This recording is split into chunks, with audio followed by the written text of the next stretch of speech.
आजकल की इस भागती दुनिया में हम इतने ज्यादा व्यस्त होते जा रहे हैं कि हम खुद को भूलने लगे हैं। हमारे मन में इतने विचार चलते रहते हैं कि वह हमें शांति से बैठने ही नहीं देते।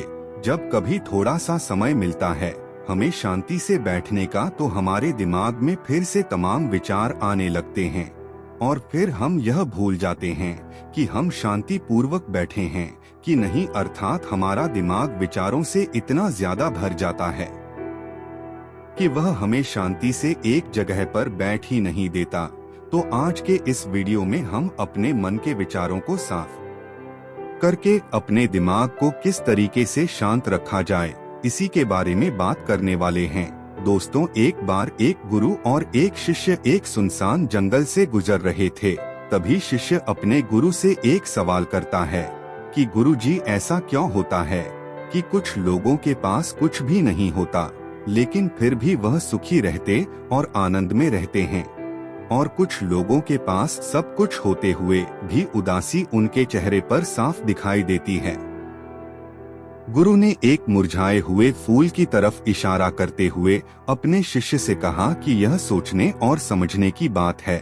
अगर यह फूल यह सोचेगा कि मैं कल मुरझा गया था, या फिर यह सोचेगा कि मैं भविष्य में फिर से मुरझा जाऊंगा, तो यह कभी भी खुलकर पूरी तरीके से खेल नहीं पाएगा। अपने सुंदर स्वरूप में यह कभी भी वापस नहीं आ पाएगा और अपनी इस प्रकृति में कभी भी बिखेर नहीं पाएगा। इसी प्रकार इंसान अपने अतीत की यादों में खोया रहता है या फिर अपने भविष्य की करता रहता है, भविष्य के दुखों के बारे में सोचता रहता है, या भूत में जो उसके साथ बुरी घटनाएं घटित हुई हैं, वह उन्हीं के बारे में सोच सोच करके वह अपने भविष्य के लिए चिंतित होता रहता है। तो ऐसा मनुष्य जीवन में कभी भी सुख अनुभव नहीं कर सकता। यह समझने की बात होती है कि जीवन हमेशा वर्तमान में होता है। अतीत और भविष्य की कल्पनाएं हमेशा मनुष्य को मृत्यु की तरफ ले जाती हैं। इसलिए यह जरूरी हो जाता है कि जिस प्रकार हम अपने शरीर की देखभाल करते हैं, उसे बीमारियों से दूर रखने के लिए उसके अंदर ऐसी गंदगी भी साफ करते रहते हैं, ठीक उसी प्रकार समय समय पर हमें अपने मन और मस्तिष्क की भी गंदगी को साफ करते रहना चाहिए, उसकी धुलाई करते रहना चाहिए। इससे आपकी बुद्धि की क्षमता तो तेज होगी ही होगी, साथ आप हमेशा आनंद में रहने का रहस्य भी जान पाएंगे। शिष्य ने सवाल किया कि गुरुदेव, इससे पहले कि हम मन और मस्तिष्क पर चर्चा शुरू करें, इससे पहले मैं यह जानना चाहता हूँ कि जिन लोगों के पास सब कुछ होता है वह दुखी क्यों रहते हैं, और जिन लोगों के पास कुछ भी नहीं होता है वे अक्सर आनंद में क्यों होते हैं।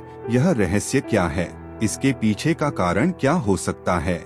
गुरु ने उत्तर दिया कि कुछ लोग जीवन में जब कुछ हासिल कर लेते हैं और सब कुछ हासिल कर लेने के बाद उन्हें सब चीजों की व्यर्थ का पता चल जाता है। ऐसे लोगों को अक्सर यह एहसास जकर लेता है कि मैंने जीवन में कुछ भी पाया, जो कुछ भी किया उससे भले ही मैंने सुख सुविधाएं हासिल कर ली हो, लेकिन मन की शांति अभी भी बहुत दूर है और अधूरी भी है, उस तक मैं पहुंच नहीं पाता। सब कुछ पाकर भी मैं अपने मन को जान नहीं पाया। और जब इंसान को ऐसा लगता है तो उसे महसूस होता है कि जो कुछ भी उसने कमाया है वह कोरियों का भाव था।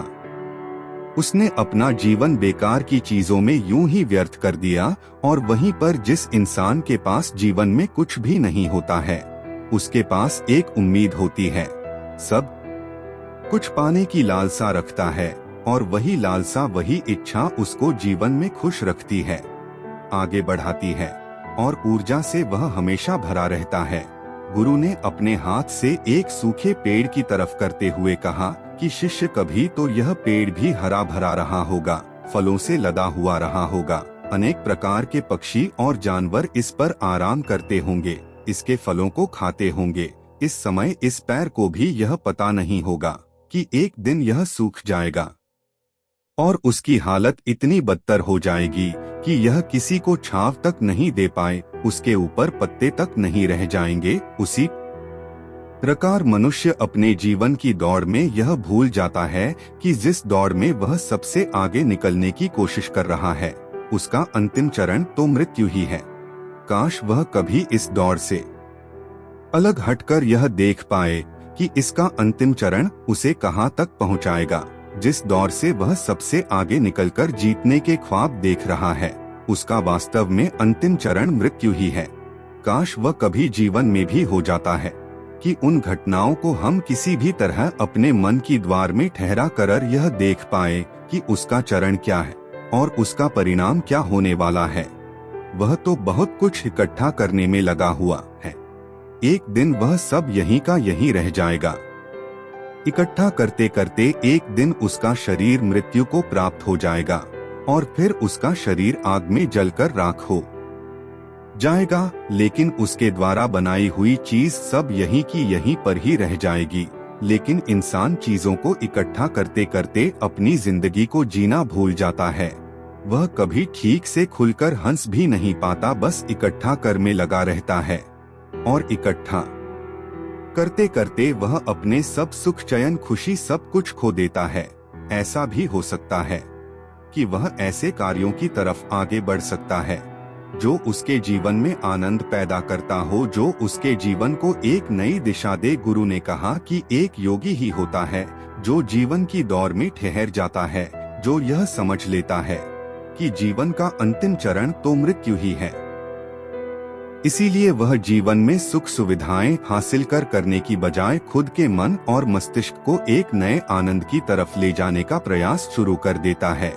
शिष्य ने सवाल किया कि गुरुदेव, क्या एक गृहस्थ जीवन में जीने वाला मनुष्य उस आनंद की प्राप्ति नहीं कर सकता, और अगर कर सकता है तो किस प्रकार शुरुआत उसे करनी चाहिए? गुरु ने कहा कि बिल्कुल कर सकता है।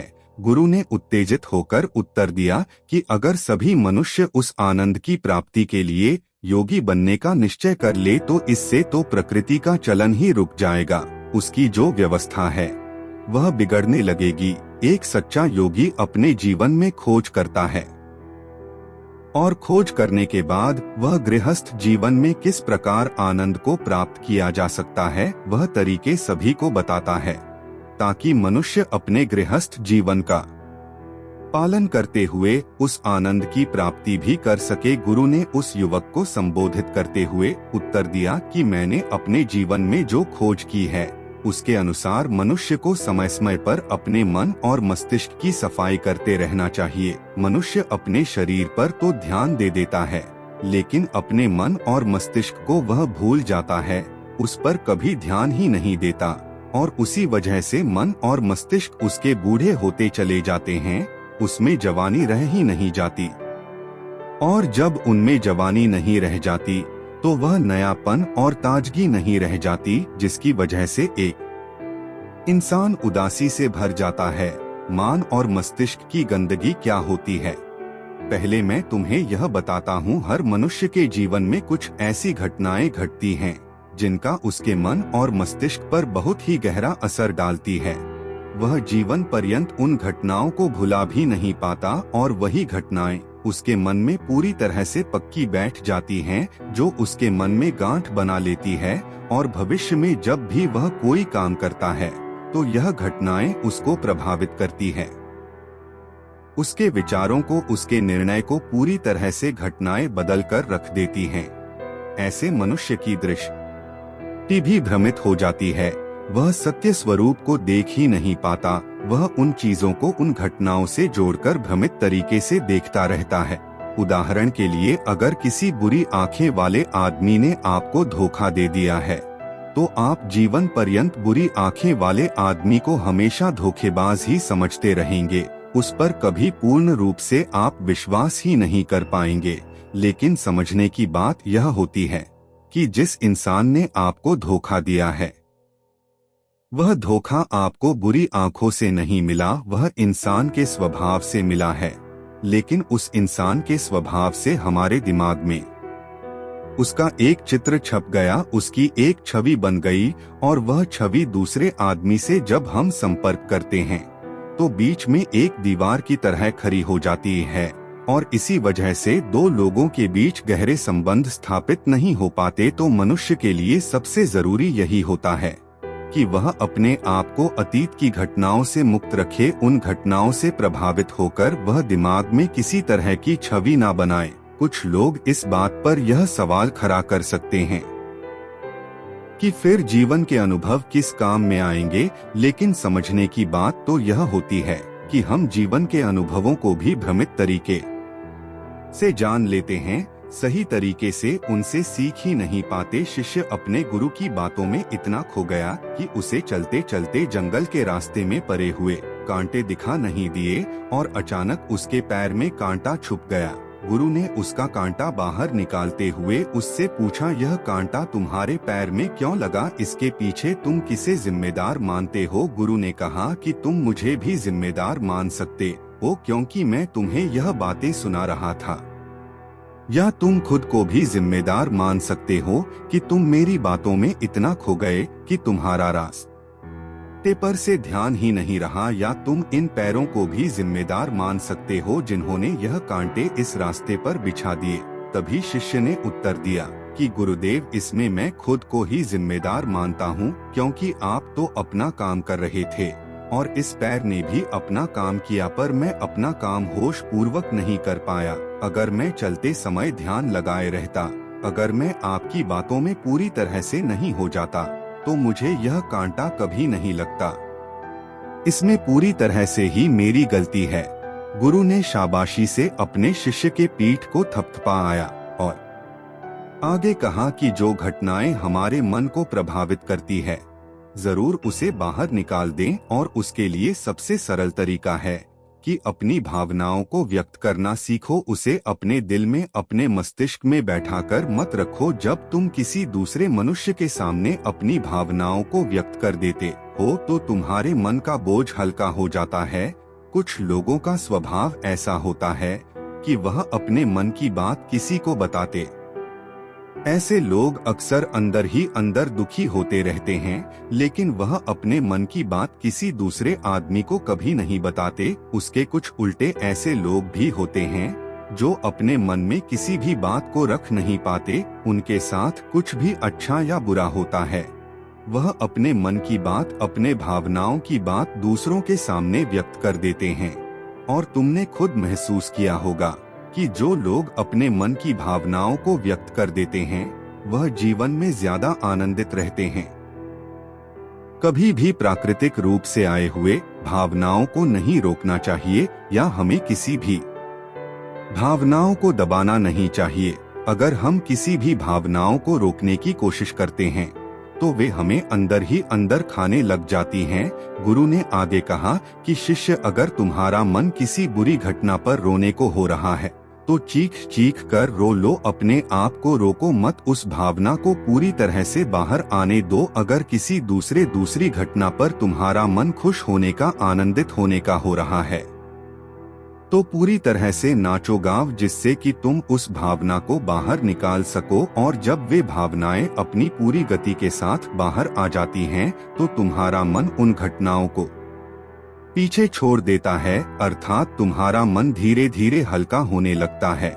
गुरु ने शिष्य को समझाते हुए बताया कि जिस प्रकार तेज रफ्तार से चलता हुआ पानी अपने वेग से आने वाली सभी बाधाओं को तड़ देता है, और अगर हम अपनी भावनाओं को बहने दिए तो वह उन सभी बाधाओं को तड़ देगा और उस बांध तोड़ने के बाद उसका कचरा उसके मन से निकल जाएगा और उसका चित्त मन भी साफ हो जाएगा, उसके अंदर की गंदगी भी दूर हो जाएगी। अक्सर मनुष्य अपने मन में किसी घटना को दबाकर इसलिए रखता है कि वह सोचता है कि अगर सामने वाले को इस घटना के बारे में पता चल जाएगा तो वह क्या सोचेगा। इसी विचार से वह अंदर ही अंदर खुद दुखी होता रहता है और अपनी भावनाओं को दबाता रहता है, लेकिन सामने वाले को वह कुछ भी नहीं बताता। लेकिन अगर एक बार अगर वह हिम्मत करके शुरुआत कर सकता है, अपने अंदर की बात अपने किसी करीबी मित्र को बता दे, तो उसका पूरा जीवन परिवर्तित हो सकता है, उसका जीवन सुखमय बन सकता है। एक बार अगर उसके दिमाग में यह आदत बन गई तो जीवन भर अपनी भावनाओं को दूसरों के सामने व्यक्त करने से कभी नहीं हिचक जाएगा। हम अपने जीवन में इस आदत को 21 दिनों में पैदा कर सकते हैं। 21 दिनों तक अगर सही तरीके से हम अभ्यास करें तो हमारा दिमाग पूरी तरह से भावनाओं से मुक्त हो सकता है। यह 21 दिनों का अभ्यास इस प्रकार है। 21 दिनों तक सबसे पहली बात जो आपको याद रखनी है कि अपने मन में किसी भी बात को दबाकर नहीं रखना है। अगर हम किसी मनुष्य के बारे में अच्छा सोचते हैं तो हम उसे करें, अगर बुरा भी सोचते हैं तो भी उसे व्यक्त करें। परिणाम भूल जाएं कि परिणाम क्या होंगे, सिर्फ अपने दिमाग की धुलाई करने पर विश्वास रखें। इससे आपके दिमाग में एक अद्भुत साहस पैदा होगा। गुरु ने आगे कहा कि शिष्य, जब आप किसी मनुष्य के बारे में वह सब बता पाएंगे जो आप उसके बारे में सोचते हैं, तो आप खुद सोचिए कि आपका खुद के ऊपर कितना विश्वास बढ़ता जाएगा। आपके मन के सारे दोष खत्म हो जाएंगे। हो सकता है कि इसमें आपको चुनौतियों का सामना भी करना पड़े, लेकिन जहां चुनौतियां नहीं होती हैं, वहीं कुछ अभ्यास भी नहीं होता है। अभ्यास हमेशा चुनौतियों से भरा होना चाहिए। इससे आप सत्य वचन बोलने का अभ्यास भी कर पाएंगे। अक्सर हम दूसरों को प्रभावित करने के लिए वह सब बोलते रहते हैं जो उन्हें अच्छा लगता हो, लेकिन वह नहीं बोलते जो हम उनके बारे में सचमुच सोचते हैं। और यही हमारी सबसे बड़ी भूल हो जाती है, जिससे हमारा पूरा अस्तित्व झूठा बनकर रह जाता है। और अपनी भावनाओं को व्यक्त करते समय यह भी जरूर ध्यान रखें कि आपके अंदर जो भावनाएं उस इंसान के प्रति उठ रही हैं, उसके पीछे का मूलभूत कार्य क्या है। उदाहरण के लिए, जब एक नौकर अपने मालिक के लिए कोई काम करता है और वह काम अच्छे से नहीं कर पाता है, तो मालिक उसे डांट फटकार देता है, जिससे उसके अंदर उसके प्रति क्रोध की भावनाएं उठने लगती हैं। लेकिन समझने की बात यह होती है कि मालिक तो आपको कही वह तो डांटे ही अगर आप अच्छे से काम नहीं करेंगे। अगर आप काम अच्छे से कर रहे हैं और फिर भी आपका मालिक आपके साथ उचित व्यवहार नहीं कर रहा है, तो आप खुलकर अपने मालिक को भावनाएं व्यक्त कर सकते हैं, बिना यह सोचे कि इसका परिणाम क्या होगा। अगर आप इस भावना को उठाएंगे नहीं तो आप अपनी नजरों में खुद ही नीचे गिरने लग जाएंगे। आपका आत्मविश्वास बिल्कुल खत्म हो जाएगा। दूसरा अभ्यास जो 21 दिनों तक करना है वह यह है कि जो भी घटनाएं तुम्हारे साथ घटित होती हैं, कम से कम आपके जीवन में एक ऐसा इंसान होना चाहिए जिसके सामने तुम अपने दिल की बात रख सकते हो। चाहे अच्छी बात हो चाहे बुरी बात हो, वह सब बातें तुम बिना कुछ सोचे विचारे, बिना कुछ डर से कि वह इंसान तुम्हारे बारे में क्या सोचेगा, तुम उस इंसान को अपनी सारी बातें बता सको और वह इंसान तुम्हारी सारी बातें सुनने के बाद तुम्हारे लिए कोई छवि पैदा ना करे। ऐसे इंसान अपने जीवन में खोजो और उनके सामने अपनी सारी भावनाएं व्यक्त करने की कोशिश करो। दिन में जो कुछ भी घटित होता है, अच्छा लगता है या बुरा होता है, किसी के प्रति आकर्षण होता है, उसको एक दोस्त की तरह बताने का प्रयास करें। इससे यह पता चल जाएगा कि तुम्हारा मन घटनाओं के प्रति किस प्रकार की भावनाएं पैदा करता है। तुम अपने मन की सारी बातें कह दो ताकि तुम्हारे अंदर की भावनाएं, तुम्हारे अंदर में जो विचार उत्पन्न हो रहे हैं, वह पूरी तरह खाली हो जाए। तीसरा अभ्यास जो तुम्हारे मन को खाली रखेगा वह है योग्य निद्रा का अभ्यास। देखते ही देखते यह चर्चा खत्म करते हुए गुरु और शिष्य उस जंगल को पार करके अपने आश्रम में पहुंच चुके थे। तो दोस्तों, उम्मीद है इस वीडियो से आपको काफी कुछ सीखने को मिला होगा, और अगर कुछ सीखने को मिला हो तो हमारे इस वीडियो को लाइक और चैनल को सब्सक्राइब कर बेल आइकन दबा ले बुधा। साथ ही कमेंट में नमो बुद्धाय जरूर लिखिए। धन्यवाद।